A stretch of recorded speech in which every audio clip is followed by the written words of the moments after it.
Hey guys, welcome back. This is episode 2 of Build a Mix Template from Scratch. If you haven't seen last week, click the tag up here to the top right of the video and it'll take you to version 1 of this. We're going to pick up where we left off. Okay, so a couple of things that I've seen here. The thing about doing a mix template is you only have to do it one time, but it is tedious. It is tedious to do, and you are constantly changing it if you're always improving it. So a couple things that I've seen already that I want to do is to take the reverbs, and if you notice they're going straight to the drum, keys, and guitar mix, but I have a instrument effects here. Now, whether or not that's necessary, that's up to you.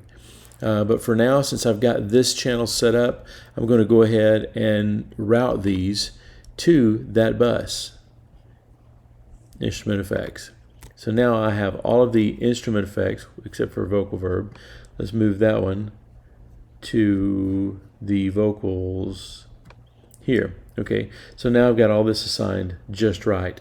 Okay, so what we're going to do in this episode is I'm going to set up the stem mixes. So what you would normally do on this is you would go ahead and affect your drums, affect your vocals, ever how you want to, get them set up with, if you use certain things on a vocal every time, go ahead and set it up for this, okay? You can do that. You can populate these with whatever, as little. There are some buses that I don't have anything on. There are some buses that I have several things on. It really just depends on your mixing style and how you're changing it over the years, okay? But for now, what I want to show you is how you can actually print several versions of the mix as you go, okay? So let's do that. Again, what I want to do is go to the setup and then I/O. This is Pro Tools. You don't have to use Pro Tools. This will work in Reaper. You just set all this stuff up one time and you import these templates as you need them, okay? Now what I do on mixes is I'll usually do some kind of sign or symbol to keep things from getting mixed up, because I've got drum verb here and I've got drums here. I don't want to get confused about what the drum print would be. So some versions of the print you might have would be the mix, okay? So I'm going to do a dash before so it's easy to identify what these are. In my case, I use a lot of an instrumental track. And sometimes, it doesn't hurt to overname this stuff, as you get used to it. Another thing I'll do is a TV track, okay? And that is a track that has everything but the lead vocals, okay? Another thing you might have is an a cappella track. And that's just vocals with effects, no band, okay? And then another thing you might have just for fun here, let's call it a drum stem. And just one more thing, just to show you some of the things that you can do with it. Let's call this one a split track. Okay, so a split track may have the vocals on one side and the band on the other. Yeah, you may need it for something like that. Okay, so now that we have this all set up here, what we want to do is to go and create audio tracks. So I'm going to hit OK. And now I usually like for my mixes to live on the left-hand side, so I'm going to go ahead and create by holding Shift Command and N. I'm going to create stereo audio mixes, and let's call the one mix. So I'm going to do the same thing. I'm going to do mix, and I'm going to go ahead and pre-name this song name, because remember, this is a template and you're going to change these things as you go, okay? So now I can double click that, and song name, because there's no spaces between it, will populate, and I can just copy and paste the name of the song, okay? So let's do the same thing. Let's do, I'm going to copy this, and I'll copy this much of it. I'll copy, Command C on a Mac, and I'll call this one paste instrument. I won't do all these tracks, but keep in mind that what you name these tracks, it will be how you find it. Let me open that back up again. I'm going to create some more tracks. Okay, more stereo mixes here. Okay, song name, and we'll do TV track, and then let's add this. Let's do song name drum stem. And I know I may not be getting all of these, but let's do one more, and we'll do a song name split track. Okay, and we hit create, and all these will come up to the left here. Now these are audio tracks, right? You have to put them in record. It looks like I've done a mono track here. May as well do it right, okay? Let me delete these and create stereo, because I created mono there. Since this may be a usable template here, let me just grab this name here, song name instrumental track, and let's do it right this time and do a stereo and call it this. And it's going to put a 1 after it, but that's okay. We'll erase it in just a minute. Okay, we'll copy the name here. I know I'm going around the world, but hey, this is as real as it gets right here, right? New track, stereo, and then I'm going to do this, and it will put it a 1 after it. And let's see, there's one more track we need to do, the split. New track, do it stereo this time, and do this. Hit create, and we're good. Now all I need to do is just go back and grab these mono tracks here and right click on those, hit delete, and then just because I'm a little bit OCD, I'm going to go ahead and delete the extension there on the new tracks. Okay, so now we've got these tracks. Now all we need to do is to take these. So this is the mix. I'm going to take this and go to the bus down here and assign this to the mix. This will be the TV track here. And the input of this one will be the drum stem, I think. And this is, I'll have to check. This is the split track.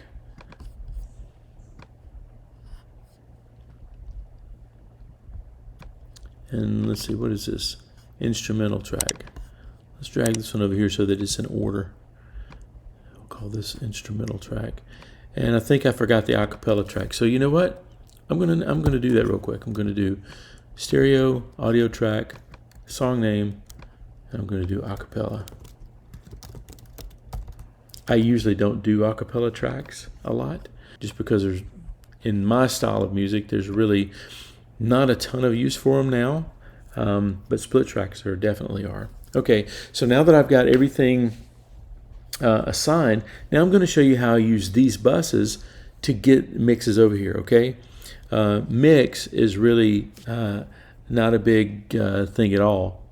We're going to use the sends, and we're going to send the bus out to the mix, and we're going to send it post fader, so we're not going to press this. Now wherever this mix is how hot it gets to this. Now this is one way to do it. One thing you don't want to do is have these on in the mix, because when you put these in record, it's going to start to, you're going to get double the volume. It's not necessarily going to feed back, but you will get double the volume and you won't get the right representation of it. So let's mute these now. And again, these are things that need to be managed a little bit. So use at your discretion, okay? Okay, so the instrumental track. So everything's coming to the instrumental bus here. So let's just send this instrumental to the instrumental track. And now you can just put this instrumental track in record, and it will record whatever's on this bus. Okay, so let's just say the split track here. Let's just say we want the instruments on the left and the vocals on the right. So going to the instrumental track, and I'll show you a trick here. The instrumental, what we want to do is, okay, this is the outlier here. Instrumental track needs 2 separate inputs. So we can do one of 2 things. We can create another 2 buses, or we can go back and redo this one to where when we do this bus, it is actual sub, so that it has bus 23 and 24, and then it has them individual.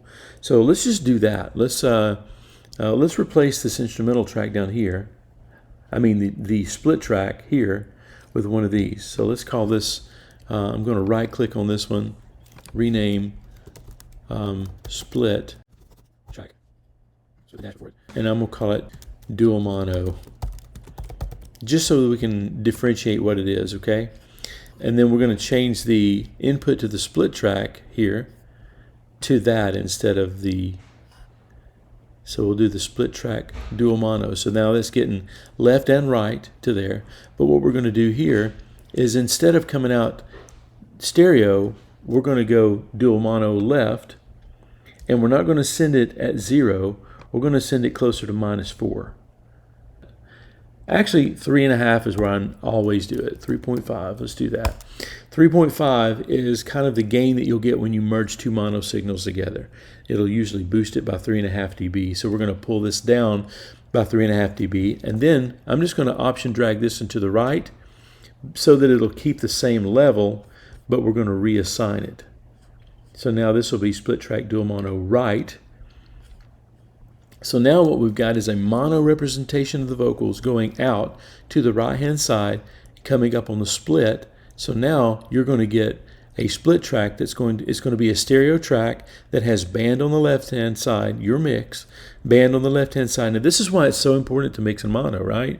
If you're doing this, this is a definite forevermore mono mix that people will be listening to in mono. So mixing in mono, again, very important. Okay, so now your split track is set up. We've got splits coming here from here and here. Okay, I hope you understand that. If not, that's cool. Watch it again, or comment in the comments below. Ask a question. I'll be glad to answer them. Okay, or catch me on my next live call. Okay. Okay, so let's go to drums. The drums, go out the drums stem. There's all your drums. This is when you want to make sure that if your drum reverb returns are coming here.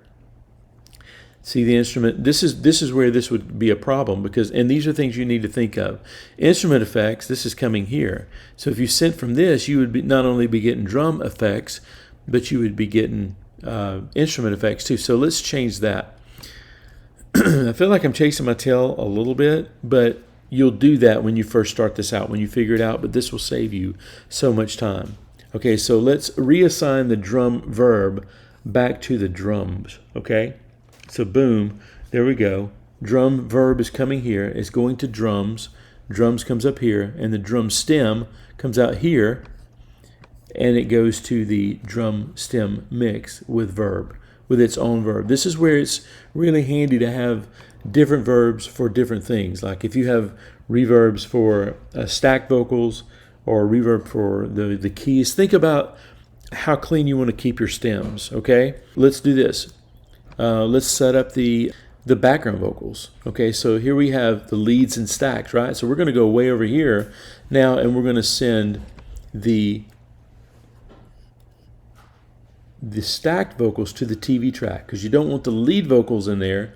You just want the background vocals, right? Now, at the same time, typically, well, let me finish this. Okay, so it's TV track. I'm going to pull it down here where this will be easy to see.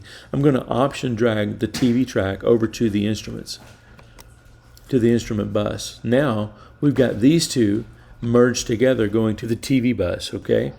Now, the difference, what you need to consider is that when people are singing on TV without their stacked vocals, typically the front of house engineer and the broadcast engineer will typically run the vocals a little louder than you normally mixed on the record.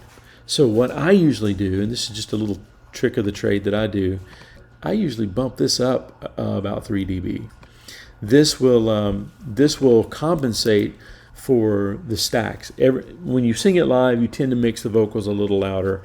This will bring up the vocals a little bit louder. You can always double click and bring this down to 0. So use that at your discretion also, okay? Okay, so now we've got the, let's see, we've got the mix going here. Got that set up. We've got the, let me pull this over so I can read what these are, because let's see, we've got the instrumental track, that's good to go. We've got the TV track, that's good to go. Drum stem is good. Split track is good. Acapella. Let's look at the acapella track. Really, all you need to do for acapella is here and go to the acapella bus. Now we have everything that we need to be able to not only print the mix, but also print all of these versions of the tracks. Now there's two ways to export these. You can actually literally put these in record, hit record, and then just go for it, or you can bounce to disk these things too. If you were to hit Option Command B, this will pull up this menu, and you can just do your bounce source for what bus you want to print. If you wanted to print your instrumental track, you just grab that, do offline, figure out where you want to go, hit bounce, and you're good to go. If you have a system that will allow you to do multiple bounces at once, probably a different version of Pro Tools than I have, then you can print all of these tracks out at the same times. So the reason I set up my mixes this way so that I could bounce them all at one time is because this was before Pro Tools would do offline bounces. You had to sit there and listen to the whole mix from front to back. And I had so many mixes. I mean, literally, if you have this many mixes and you have a 5-minute song, that's 5, 10, 15, 20, 25. That's half an hour of just bouncing mixes. That's a lot of time. So this is why I started doing it this way. This will allow you to print all these mixes at once. And these mixes will be in the session when you're done. So they'll be on this track, named correctly, and ready to do versions, bounce out. Like if you were to bounce out the instrument track and the acapella, then those two tracks together would be a stereo mix. Stems for a mix that you could send them to mastering if you wanted to. So a very versatile way of doing this. So this is a part 2 of how to set up your mix template. Again, it's a little tedious to begin with, and you have to get your head around a lot of routing. But once you get it done once and you understand how this works here, it's going to save you a ton of time. Hey, I've got a brand new workshop that I would love for you to check out, okay? You can find it at mixcoach.com/workshop. I'm going to show you 5 power mixing mix hacks that I use on every mix, and it's guaranteed to speed up your mix and make you mix more consistently, and it's going to help you understand mixing as a whole better. So go and check out mixcoach.com/workshop. Okay? Hey, next week I'm going to show you how you save the session, how you import it into your existing mix. And that's going to be something you don't want to miss, okay? So if you've liked this video, if it's been helpful, give me a thumbs up. Subscribe to the channel. You'll have a chance either at the bottom or at the end of this video. That would help me out. It helps other people to know what we're doing here at MixCoach. And thanks for hanging out with me for this long. And I will see you next week.